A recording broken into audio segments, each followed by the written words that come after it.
Hey, Picklets. Girl, don't even get me started. I know I look absolutely crazy.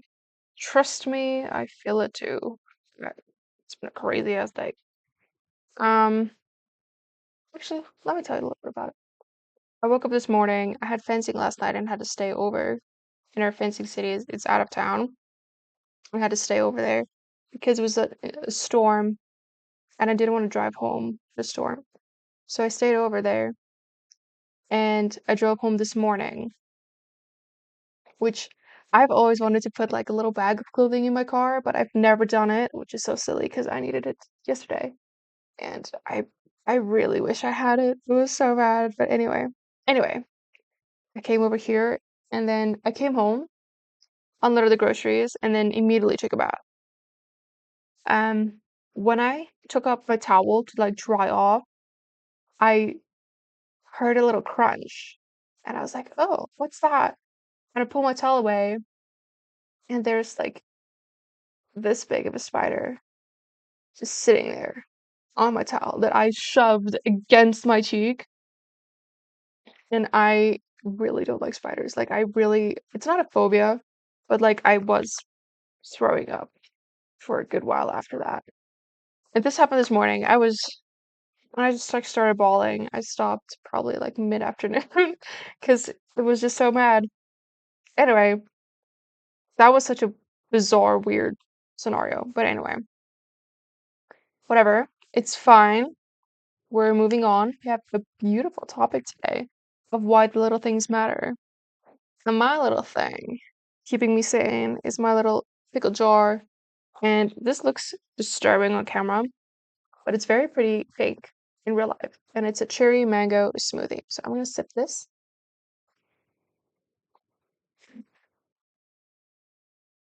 And let's get started. Grab your jar, grab your juice. It's Tuesday, and I have something to say. Oh, yeah, yeah. So, the little things. Little things are there for a reason.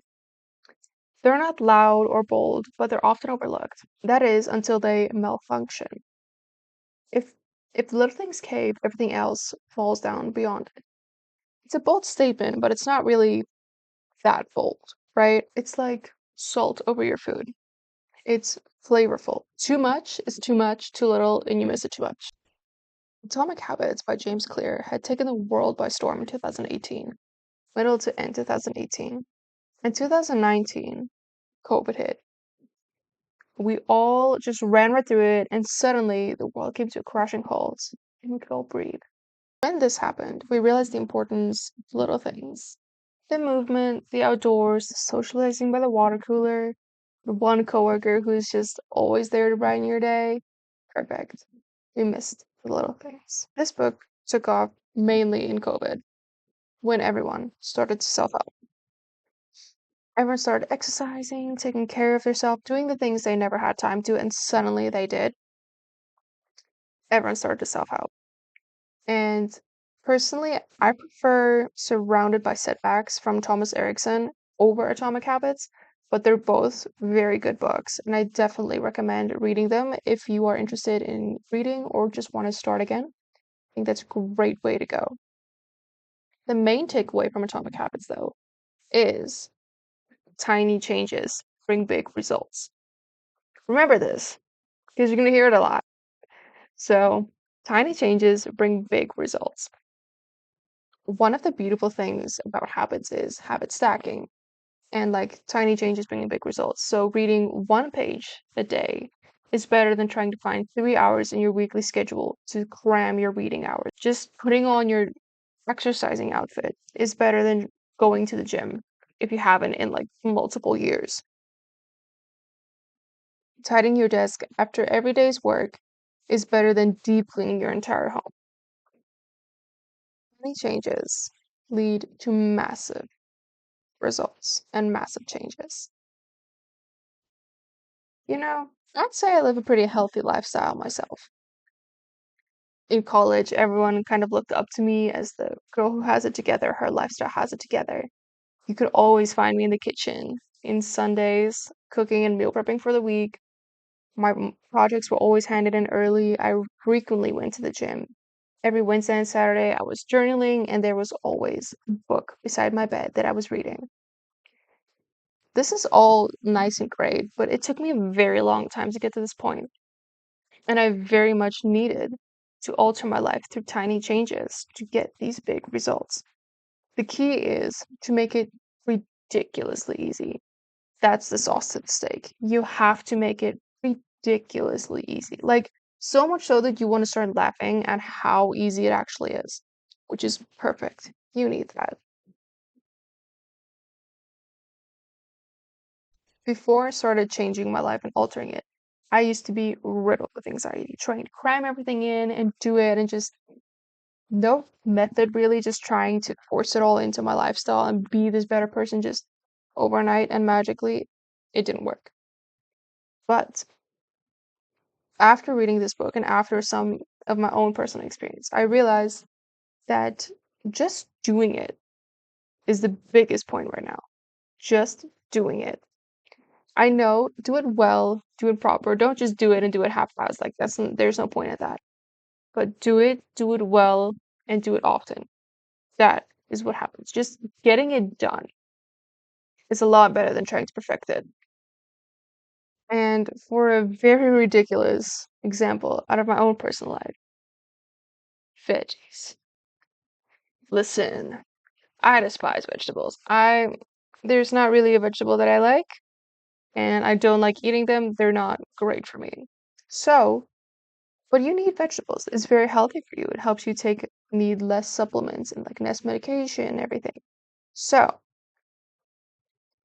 I had to start hiding my vegetables in my food. Hide them in soups. Put little pieces of broccoli, fine pieces of broccoli within my minced beef. With my rice, cook some carrots and corn, add it in.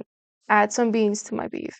Just a little something to help me better. It was ridiculously easy, and it's better to make it as easy as possible for you. But this was the one step that really helped me get so much farther. Technically speaking, though, non GMO, I don't even know anymore. Like non pesticide, organic grown, compiled, spring water chemically compiled, I don't know, exquisitely polished, I don't know. These would technically be the better fruits to happen. Like, technically speaking, these are the best for optimal results. But I'm not gonna eat that. I'm not gonna eat it. I'm not gonna sit there and be like, oh, this gorgeous raw bowl of spinach is calling my name. Be so for real. Be so for real. Who's gonna eat a bowl of spinach just freely? Like randomly, not for like a TikTok or a video or for whatever. Like just randomly sitting there and be like, I'm craving a bowl of spinach. Raw spinach leaves. No one. Not unless you're pregnant. Not unless you're doing it for likes. Not unless you're sane. I don't know. I don't. Maybe you're high. I don't know. But it. That's a very questionable thing to do.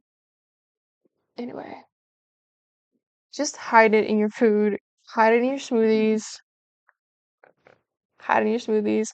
Hide it anywhere, and just hide it, and just make life easier for you. Tiny changes to bring big results. But this is all just lifestyle. And if you guys want to know more about that, let me know. I would be happy to let you guys in and take you along a day or explain a little bit more. Let me down know in the pickle jar below. Throw your 2 cents in the comments. But I want to focus today on socially. Social tiny changes that lead to big changes. I will never forget this day. I was in, I think, 11th grade or 10th grade in school, and we had a brand new teacher, and he was just the funniest guy alive. Every single student who had class with this man loved him. He was so cool. He was just like he was young and he was cool, and he had like that was the time where Doc Martens was like really big in, and he had like this fresh pair of Doc Martens, and he was just a purebred comedian. Everybody adored this guy. He was so cool to be around. I remember walking into his class and sitting down, and we were like all starting to joke with him, and he usually would joke back. But today he was very serious. And he was kind of like very collected and calm. And it was very weird. I remember sitting there and thinking to myself, like, gosh, what's going on? Like, it looks like someone died. And the topic was the time and how to deal with heartbreaks.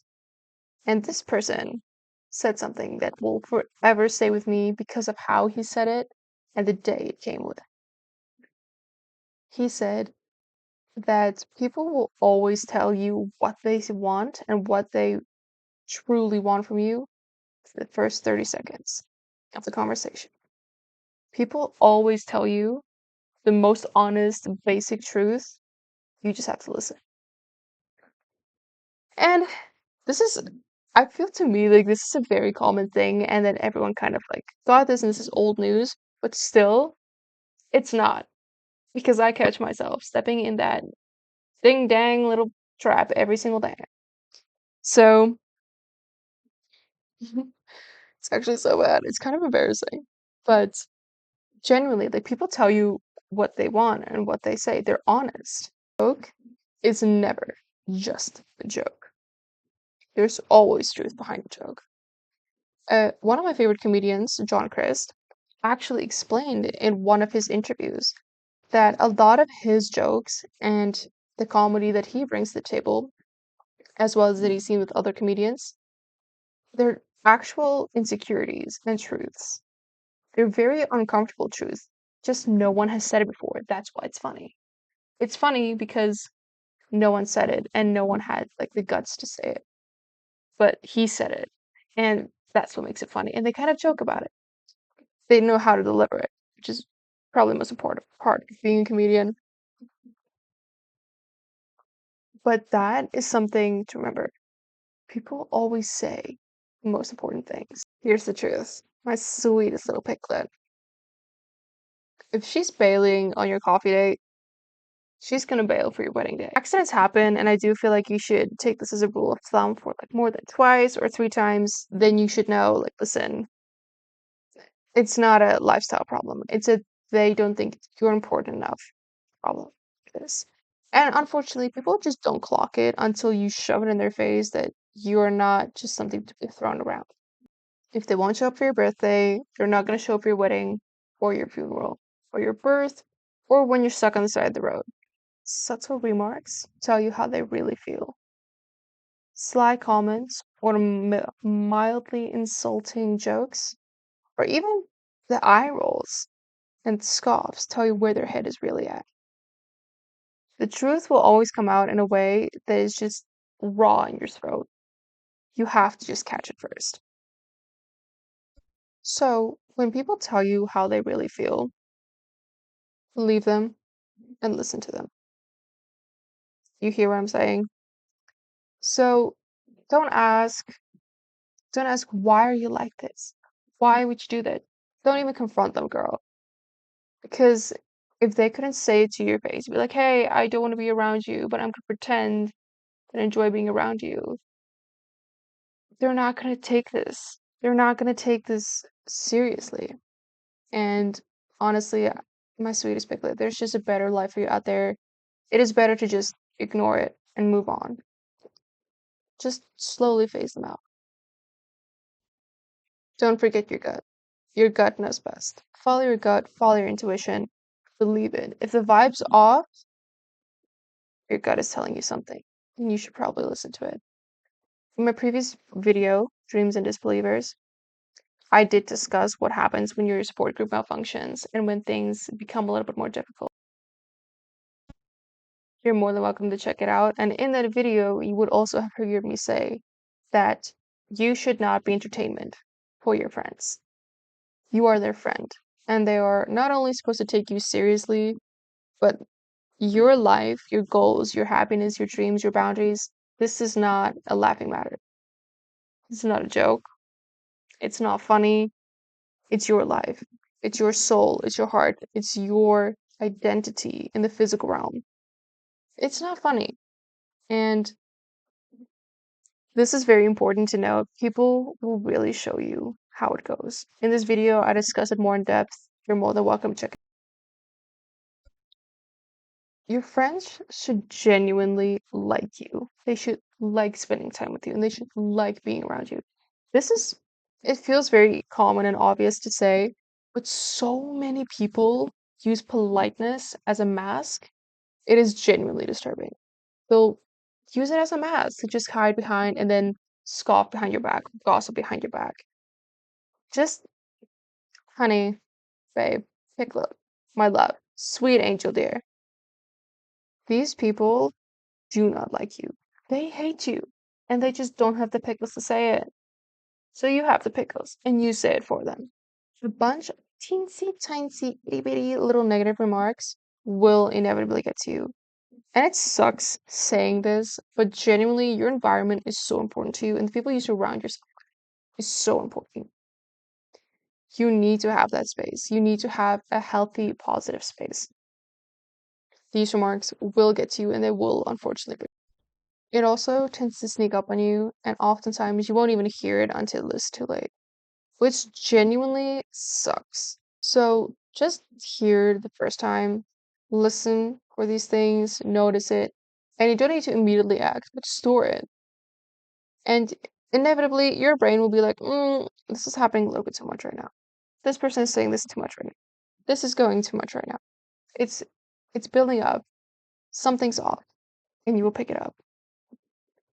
Listen to your heart, listen to where your hopes, dreams, and values are valued and where you are safe and heard. Spare yourself the humiliation, spare yourself the heartbreak. Just let people be people and you be you. Some people are cool, some people are not so cool. Just pick a damn side, honestly, and you shamelessly be that flavor. Show up for yourself as much as you possibly can. I guarantee you, in 100% of every single emergency or panic scenario that you're going to be in your whole life, you will be there and you are going to be part of the solution. Brushing your teeth twice a day does matter. You have to build the trust and familiarity within yourself to know that you are the first person who has your back when something goes south, that you would always have your best interest at heart. You are your first friend. You are your first lover. You are your first cheerleader. You are your first supporter. You are your first comforter. You will always be your first everything. You can also only be as good as you let yourself be. And gosh darn it, you're pretty dang good. Let yourself be good, girl. These teensy tiny itty bitty little changes will carry you so much farther than you think. And they will always come in handy. They will always help you. Don't skip out on this. You got this. You're gonna make such a big difference and it's gonna be so good. Good luck, Sweet Piglet. Grab a jar, grab your juice, leave your 2 cents in the comments, and tell me what you're up to.